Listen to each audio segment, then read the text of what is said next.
Hello loves, another day, another life. So na-amaze jud ko mga loves no kay daghan kaayo nag-message sa ako about sa ako ang healthy diet.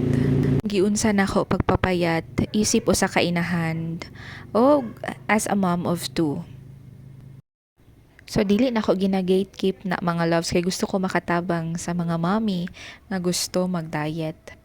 Nga dili kailangan mo gasto or mo adto sa gym. Kabalo ko isip sa kainahan, lisod jud kaayo, hation ang imuhang time. So first, mag-start ta og healthy nga pagkaon. Prutas, gulay, og less lang ang rice.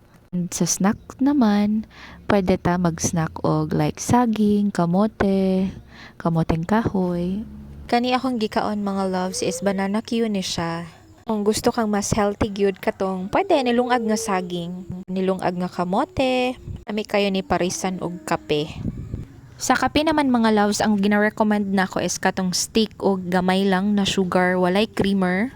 Og ayaw tong 3-in-1 kay grabe daghan kayo to og sugar. So, too much sugar, magka-risk ta og diabetes and magka-weight gain. Remember ko before mga loves nga natrabaho pa ko sa hospital, ang reason nga nung nag-diabetic to akong patient tungod sa pag-inom og 3-in-1 na kape. Tapos hilig kay siya mainom og soft drinks mga loves, halos every meal daw niya ginainom. Nahan kay siya mga tamis nga pagkaon. So kay hapon naman mga loves, nagprito ko og bulad kay magulay ko and then gibutang na nako diretso ang lamas kay mao lang man gihapon ni akong isubak.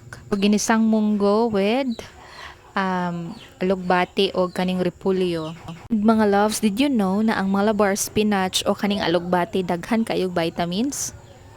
Like vitamin A, B complex, C, vitamin E, and rich in fiber. Na-amaze yun ko mga loves kay kani palang daang alugbati daghan na kaayo siya og makuha nato nga nutrients. For watching, please don't forget to like, follow, and share for more.